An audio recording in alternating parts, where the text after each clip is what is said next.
निळ्या महाली नाचत माया चंद्राचा डफ फडफडला, तुझे नि माझे अपुरे मिलन जीव तयाने तडफडला. मी गातो स्वप्नांचे संगीत तव साथी विण रंग नसे, अखंड आला पीची वळवळ परंतु मजना समगवसे. फुटून जाईल चंद्राचा डफ म्हातारी होईल माया, तरीही येईन मी तुझ शोधित मिलन दिन माझा घ्याया. ही कविता आहे विंदा करंदीकरांची. आज ग्रंथयात्रेच्या 36व्या भागात आपण त्यांच्या मृद्गंध या कविता संग्रहावर चर्चा करणार आहोत. सर्व रसिक प्रेक्षकांचं या कवितेच्या उत्सवात स्वागत. करंदीकरांचं खरं नाव गोविंद विनायक करंदीकर होतं आणि त्यांनी विंदा करंदीकर या नावानं काव्यलेखन केलं. 1918 साली कोकणात त्यांचा जन्म झाला आणि कोल्हापूरला त्यांचं शिक्षण झालं. रत्नागिरी आणि मुंबईतील वेगवेगळ्या महाविद्यालयात त्यांनी इंग्रजीचे प्राध्यापक म्हणून काम केलं. कवितेबरोबरच त्यांनी ललित निबंध, समीक्षा, अनुवाद, ज्ञानेश्वरांच्या अमृतानुभव या ग्रंथाचं अर्वाचीन मराठीत रूपांतर असं विपुल लेखन केलं. अष्टदर्शने या ग्रंथामध्ये त्यांनी 8 तत्त्वज्ञांचे विचार सोप्या रचनांमध्ये मांडले. त्यांच्या या सर्व लेखनाकरता त्यांना 2003 साली ज्ञानपीठ पुरस्कार प्राप्त झाला. 1949 साली करंदीकरांचा स्वेदगंगा हा पहिला काव्यसंग्रह प्रकाशित झाला.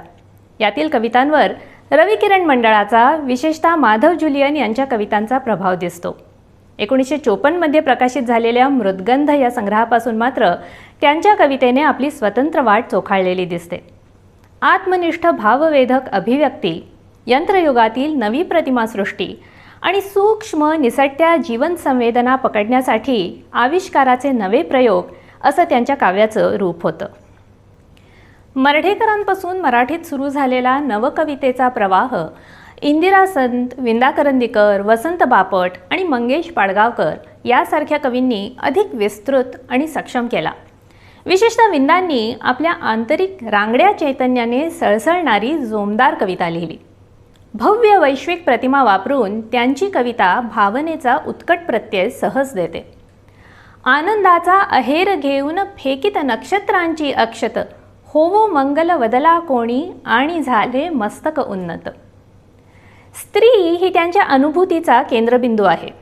सखी, प्रेयसी, पत्नी, माता अशा स्त्री रूपाच्या विविध अनुभूतींना भिडणारा हा कवी आहे.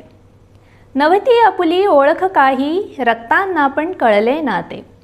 नव्हती आपुली ओळख काही, रक्तांना पण कळले नाते. क्षणात तुटले कृत्रिम बंधन, इच्छेचे चकमकता पाते.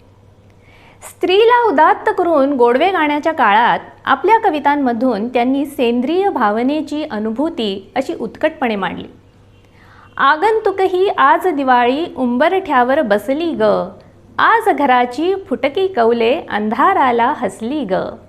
असं क्वचित कुठे तृप्त प्रीतीचं वर्णन त्यांच्या कवितातून येतं, तर कुठे भावातुर नजर तुझी, भावोत्कट शब्द तुझे, आठवती अजुनी मला, अजुनी ना जखम बुजे. अशी प्रेमाच्या अपूर्णतेची जखम ते दाखवतात. प्रेमाची अनुभूती ही मृगजळासमान भुलावणारी पण कधीही तृप्त न करणारी असते याची त्यांना जाणीव आहे. मृगजळात मी भरली घागर, तिचे न अजुनी जळ सरले. गळ्यात पडता हात तुझे पण, घट डुचमळला जळ गळले. त्यांच्या अनेक प्रेम कवितातून दाहक प्रेमवंचनेचा खोल कडवट अनुभव व्यक्त होतो. तसेच झाले तू गेल्यावर, विश्वास ढळे विश्वावरचा. असे वाटले क्षणभर काही, श्वास राहिला वरतीवरचा. अशा शब्दातून कधी मनातील नैराश्य व्यक्त होतं, तर कधी काळोखाने भरुनी घागर, बांभूळ थांबे नदी तीरावर. वाट कुणाची बघते नकळे मध्यान्नीला. असं गूढ निसर्गात देखील त्यांना विरहाचं चित्र दिसतं. आणि कधी प्रेमाच्या अतृप्त अनुभूतीचा डंख ते अशा ओळीतून व्यक्त करतात. असेच होते म्हणायचे तर अशी जीवाला डसलीस का. असेच होते म्हणायचे तर अशी जीवाला डसलीस का.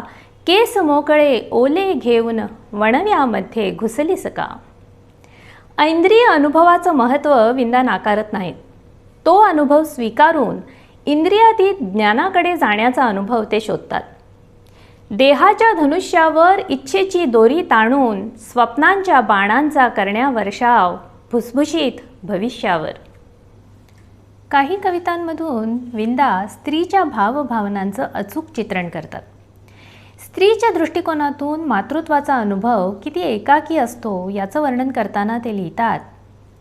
9 महिने आपण मात्र अगदी एकटेच पाहिजे चालले, निराळ्या वाटेने काढीत काढीत ओंगळ ओकाऱ्या, अगदी मृत्यूच्या दारापर्यंत, अगदी एकटेच. मर्ढेकरांप्रमाणेच स्त्रीच्या सृजनशक्तीबद्दल त्यांना कौतुक आहे आणि मर्ढेकरांप्रमाणेच विंदा देखील त्याचं उदात्तीकरण करत नाहीत.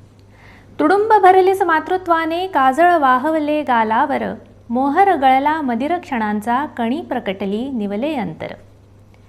विंदांच्या सामाजिक विषयावरील कवितातून आजूबाजूच्या दाहक वास्तवामुळे अत्यंत अस्वस्थ झालेला कवी आपल्याला दिसून येतो. चोर नाही, साव नाही, मानवाला नाव नाही, कोळशाचा भाव तेजी, कस्तुरीला भाव नाही, अशी गुणांची किंमत नसलेल्या जगाचे रूप ते उघड करतात. आम्ही सगळेच घालतो गोंधळ पांढऱ्या कपड्यातील गलिच्छ सोंगाडी, अशी ते निर्ढावलेल्या पांढरपेशा समाजावर टीकाही करतात. आजूबाजूची विदारक सामाजिक परिस्थिती आणि शोषितांची पिळवणूक जेव्हा त्यांना सहन होत नाही तेव्हा ते म्हणतात, असे काही पाहिले आहे ज्याने दुभंगलो आणि उमगले मनामनातून शिवशिवणाऱ्या विराट विकलतेला माझ्याजवळ शब्द नाही. हे शोषण, हा अन्याय केवळ आजूबाजूला किंवा वर्तमानात घडतो आहे असं नव्हे, ते युगानुयुगे जगभरची संस्कृती या शोषणावरच पाय रोवून उभी आहे असं त्यांना वाटतं. तुझी माझी धाव आहे दातापासून दाताकडे, चीनच्या त्या भिंतीवरती बुर्जागणिक भूत आहे, दगडाच्याही अंगावरती पिळवणुकीची लूट आहे. तू म्हणालास कन्फ्युशियसच्या झग्यावरील कशिदा कधी उसवेल का? मी म्हणालो पाठीवरच्या या कुबडाला बुद्ध तरी फसवील काय? तो म्हणाला संस्कृतीच्या ओठावरची कोणासाठी असते साय, पूर्वी झाले तेच घडे, इतिहासाला गेले तडे, तुझी माझी धाव आहे दातापासून दाताकडे.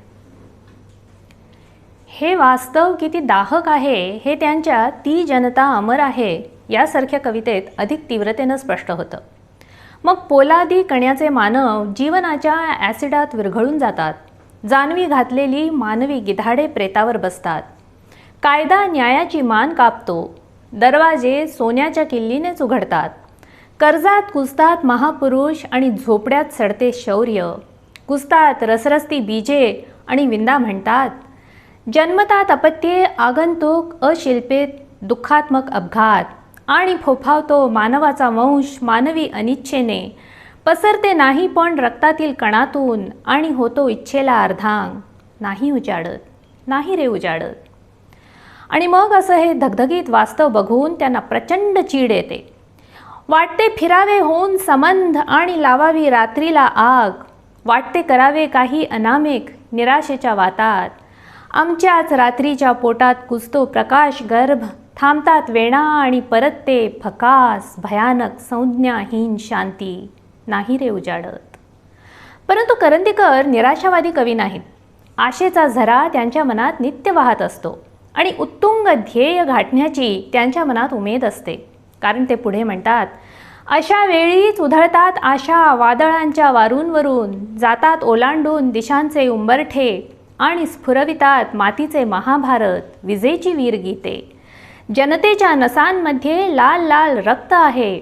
जनतेच्या सत्तेखाली पृथ्वीचे तख्त आहे. अशासारख्या ओळीतून विंदांना एकेकाळी असलेलं साम्यवादाचं आकर्षण स्पष्ट होतं. त्यांची माझ्या मना बन दगड ही कविता याचं उत्तम उदाहरण आहे. हा रस्ता अटळ आहे, अन्नाशिवाय कपड्याशिवाय, ज्ञानाशिवाय मानाशिवाय. कुडकुडणारे हे जीव पाहू नको डोळे शीव. नको पाहू जिणे भकास, ऐन रात्री होतील भास. छातीमध्ये अडेल श्वास, विसर यांना दाब कढ. माझ्या मना बन दगड. बन दगड आजपासून काय अडेल तुझ्या वाचून. गालावरचे खारे पाणी पिऊन काय जगेल कोणी. मतलबी जगात भावनेला माणुसकीला किंमत नाही हे ते नेमकेपणाने दाखवून देतात. पण त्यांचा आशावाद पुन्हा उचंबळून येतो. ऐक टापा ऐक आवाज, लाल धूळ उडते आज. याच्या मागून येईल स्वार, या दगडावर लावील भार, इतके यश तुला रगड, माझ्या मना बंद गड.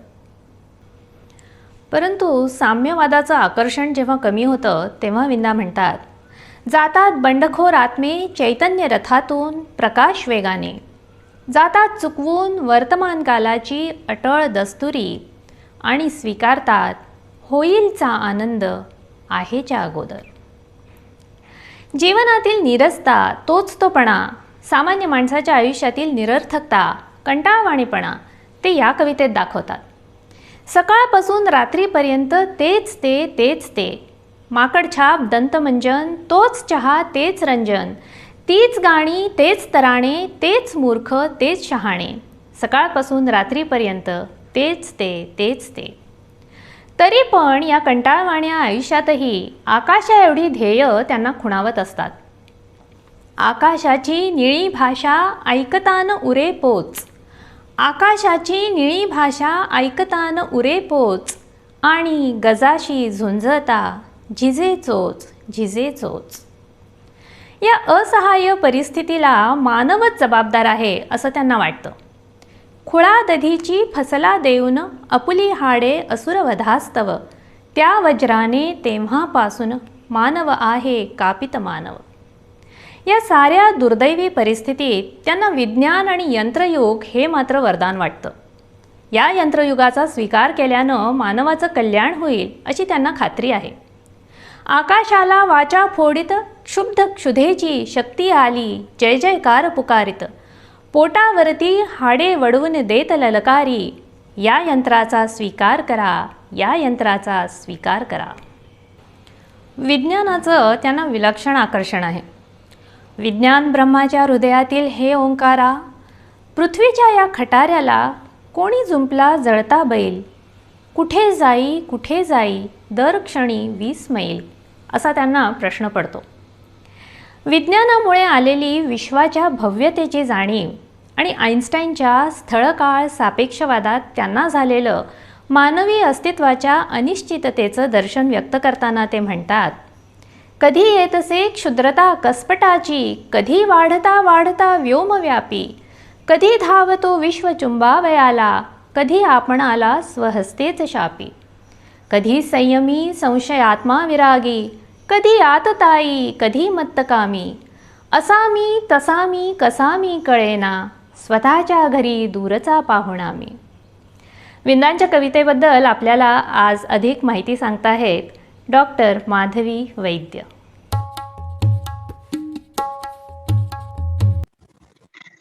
कवी केशवसुतांनंतर त्यांची परंपरा विंदा करंदीकर यांनी फार समर्थपणे पुढे नेली.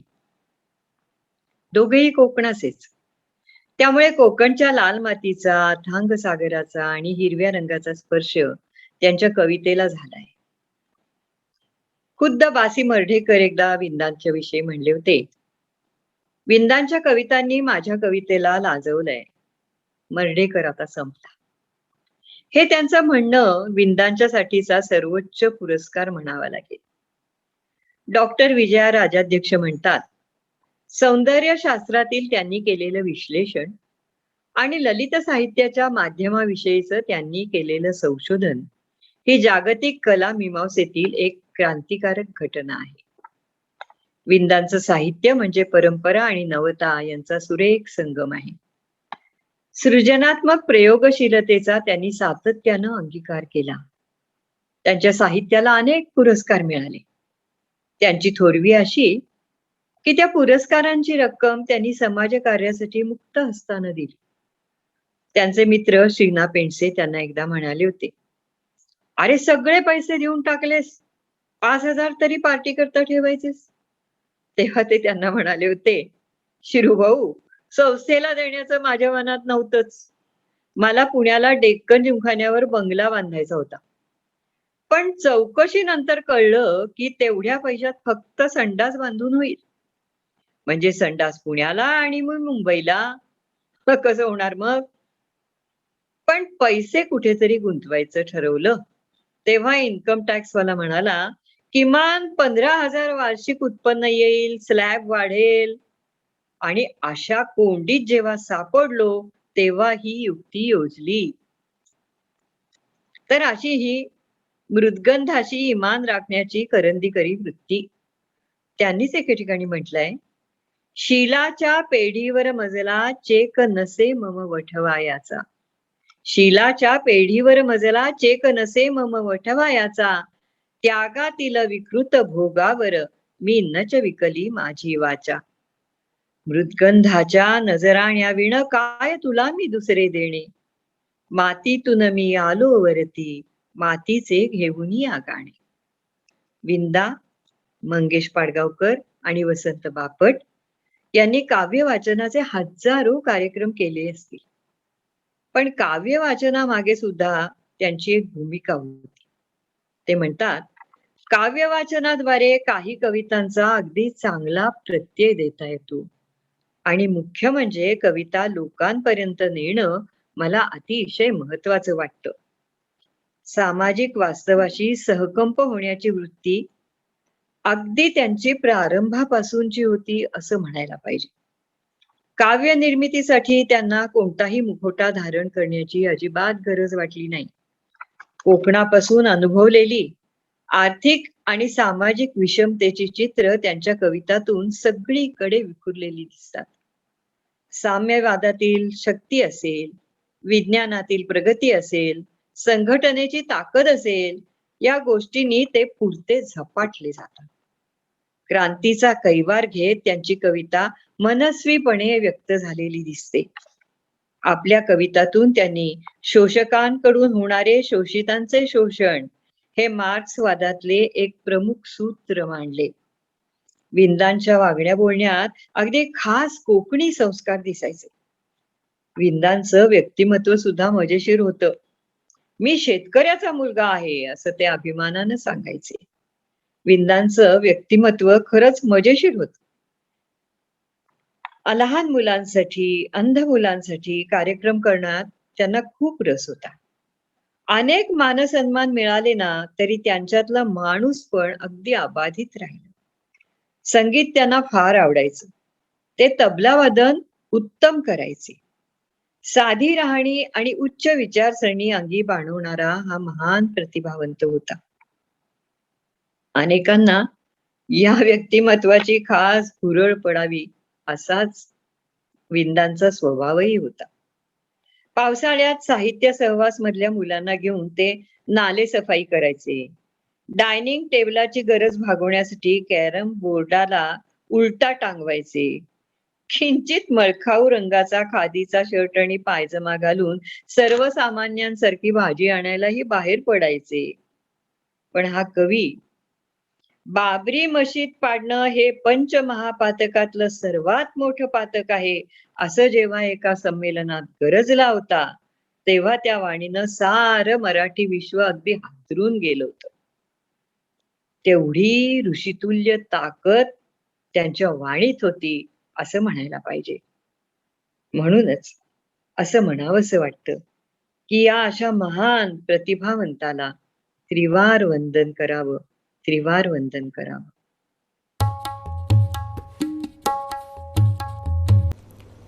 विंदांच्या कवितेला कोकणातील निसर्गाची पार्श्वभूमी आहे, परंतु केवळ सौंदर्याचं प्रतीक होऊन हा निसर्ग त्यांच्या कवितेत येत नाही, तर कोकणातील भुताखेतांच्या दंतकथा आणि तिथल्या निसर्गाचं गूढ वातावरण एका भयमिश्रित कथावस्तूचं सूचन करतात. निसर्गाचं भीतिदायक शब्दचित्र आणि नाविन्यपूर्ण प्रतिमांचा वापर यातून विंदा एक वेगळीच सृष्टी उभी करतात आणि मानवी मनाचं चमत्कारिक रूप त्यातून दाखवून देतात. भेंडवताच्या कोंडीमध्ये झपाटलेला लवतो पिंपळ, फक्त एकदा ग्रहणानंतर लवून फांद्या चुंबित सेजळ, असं एखाद्या वृक्षाला ते गूढ व्यक्तिमत्व बहाल करतात. तर आरडीवऱ्याच्या वाटेवरती भंगाईची वसते स्वारी, तिन्ही सांजेला वास धुपाचा येईल तेथे, अशा ओळींमधून कोकणातील स्थानीय देवतांची आठवण करून देतात. आपल्या कवितातून विंदांनी विश्व सातत्याचं दर्शन घेण्याचा प्रयत्न केला आहे. तर्काच्या पलीकडील अनुभवाच्या साक्षात्कारासाठी त्यांचं कविमन आसुसलेलं आहे. या अज्ञाताबद्दलच्या जिज्ञासेतून निळा पक्षी, शुभ्र कबूतर आणि सावल्या यासारख्या कविता निर्माण झाल्या. शुभ्र कबूतर युगायुगांचे कधी जन्मले आणि कशास्तव, किती दिवस हे घुमावयाचे अर्था वाचुनी व्यर्थ नकारव. इथं शुभ्र कबूतर मानवी प्रज्ञेला न उलगडलेल्या वैश्विक अस्तित्वाचं प्रतीक होऊन येतं. कधी उपहास गर्भ तर कधी क्रांतिदर्शी शैलीतून भोवतालच्या वास्तवाचं भान जागृत करणारी, सभोवतालच्या समाज जीवनातील छोट्या मोठ्या दाहक अनुभूतींना कलात्मक रूप देणारी, प्रेमाचा इंद्रियनिष्ठ अनुभव व्यक्त करणारी आणि नवीन प्रतिमासृष्टीतून मानवी जीवनाचा अर्थ शोधणारी ही विंदांची कविता तुम्हाला आवडेल अशी आशा आहे. पुढच्या शुक्रवारी आपण एक अत्यंत लोकप्रिय आणि गाजलेला कवितेचा आविष्कार पाहणार आहोत. पुढच्या आठवड्याचा ग्रंथयात्रेचा भाग हा एक विशेष अतिथी असलेला विशेष भाग असेल. त्यासाठी शुक्रवारी 5 वाजता आमच्या YouTube चॅनेलवर प्रीमियर पाहायला तयार रहा.